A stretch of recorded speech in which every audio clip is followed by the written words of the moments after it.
Bonjour. Avant de regarder cette vidéo sur le calcul de fractions, as-tu bien pris le temps de regarder la première partie? Elle te rappelle les éléments du cours de 5e indispensables pour la suite. Dans cette deuxième partie, je te propose quelques applications sur le calcul de fractions. Ce sont des applications que tu dois savoir faire avant de commencer le chapitre sur les fractions en 4e. Pour cela, il est important que tu aies un stylo et quelques feuilles de brouillon. Pour chaque calcul qui va suivre, je t'invite à mettre la vidéo sur pause dès que le calcul apparaît sur l'écran. Je te le rappellerai à chaque fois. L'objectif est que tu essaies de faire le calcul toi-même sur ton brouillon. Après l'avoir fait, sans l'aide de la calculatrice, remets en marche la vidéo et écoute attentivement la correction. N'oublie pas que chaque étape du calcul est importante, pas seulement la réponse finale. Alors es-tu prêt pour commencer? As-tu ton brouillon et ton stylo? C'est parti. Alors, je commence par intégrer aux 3 premiers calculs des nombres entiers. Mets la vidéo sur pause et rappelle-toi qu'un nombre entier peut s'écrire sous la forme d'une fraction. Allons-y, corrigeons ce calcul. Nous savons additionner et soustraire 2 fractions. Nous devons donc transformer le nombre 6 en fraction, de manière à lui soustraire plus facilement 7/5. Pour cela, n'oublions pas que 6 divisé par 1 donne 6.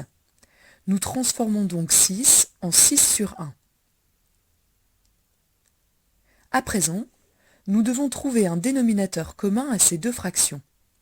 Nous choisissons 5. Il faut donc multiplier le numérateur et le dénominateur de la première fraction par 5. Nous obtenons 35e moins 7/5, ce qui donne 23/5.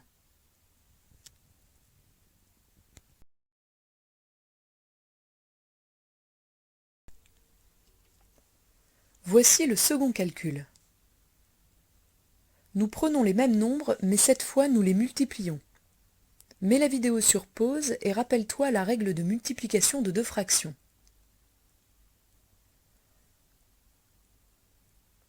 Corrigeons ce calcul. Comme précédemment, pour nous simplifier la tâche, nous allons transformer 6 en une fraction. Il nous faut maintenant multiplier 6 par 7, 42, et 1 par 5, c'est-à-dire 5. La réponse est donc 42/5.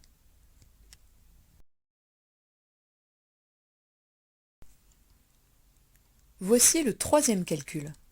Il ressemble au précédent, mais n'oublions pas que nous voulons obtenir une fraction simplifiée au maximum. Tu peux mettre la vidéo sur pause. Corrigeons ce calcul. Nous avons maintenant compris qu'il était plus simple de transformer 9 en 9 sur 1. Nous devons ensuite multiplier 9 par 5 et 1 par 21. À cette étape, nous pouvons calculer et cela nous donnera 45 sur 21 qu'il faudra ensuite simplifier. Ou bien, deuxième possibilité, nous pouvons tout de suite décomposer 9 et 21 qui sont tous deux dans la table de 3. Cela nous donne 3 fois 3 à la place de 9 multiplié par 5, puis 7 fois 3 pour 21. Le nombre 1 n'est plus utile puisque multiplié par 1 ne change rien. Nous pouvons alors simplifier par 3.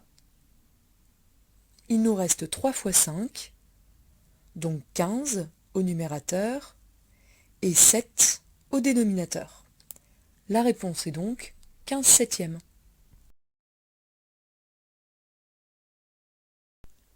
Voici maintenant le quatrième calcul.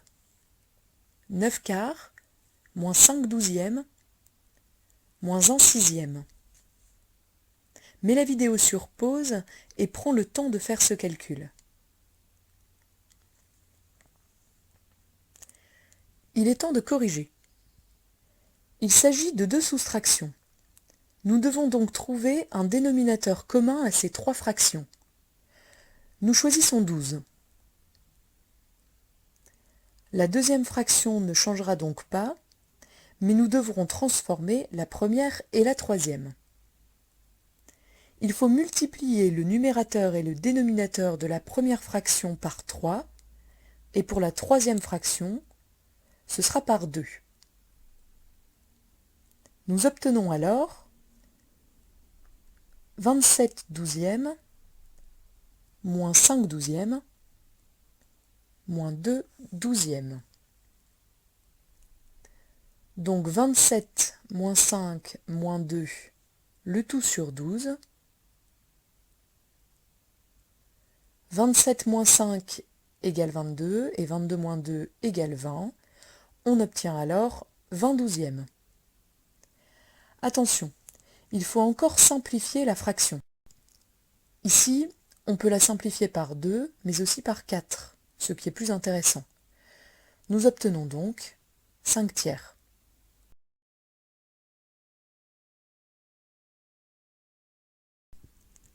Voici maintenant le cinquième calcul.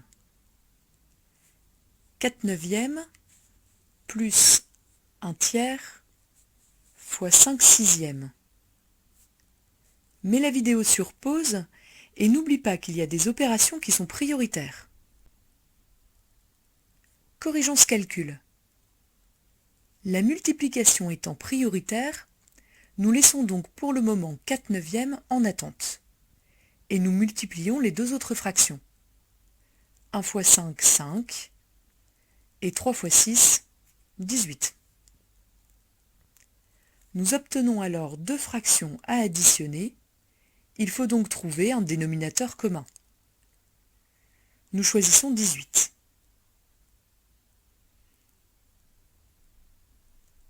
« 4 neuvièmes devient donc 8 dix-huitièmes, ce qui nous donne finalement 13 dix-huitièmes.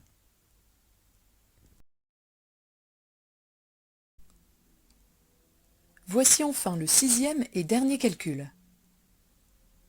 4 cinquièmes plus 32 sur 21 fois 49 sur 40. Mets la vidéo sur pause une dernière fois. Allez, à toi de jouer. Corrigeons maintenant ce calcul. La multiplication est prioritaire. Donc, comme dans le calcul précédent, nous laissons 4 cinquièmes en attente. Nous devons donc multiplier 32 par 49 et 21 par 40.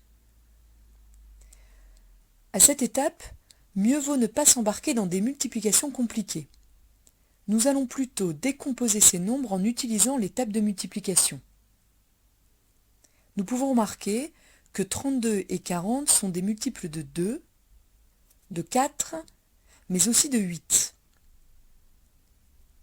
Nous remarquons aussi que 21 et 49 sont dans la table de 7. Voici ce que nous obtenons. 4 cinquièmes plus, nous remplaçons 32 par 4 fois 8, 49 par 7 fois 7, 21 par 7 fois 3 et 40 par 5 fois 8. Nous pouvons alors simplifier cette fraction par 8 et par 7. Il nous reste 4 cinquièmes plus 4 fois 7, 28, et 3 fois 5, 15. Alors maintenant, il s'agit d'une addition. Nous choisissons 15 comme dénominateur commun. On multiplie le numérateur et le dénominateur de la première fraction par 3, ce qui nous donne 12 quinzièmes plus 28 quinzièmes. 28 et 12 font 40. On obtient alors 40 quinzièmes. Attention, cette fraction se simplifie par 5. La réponse est donc 8/3. Et voilà, avec ces 6 calculs, tu es prêt à prendre un bon départ pour les fractions de 4e.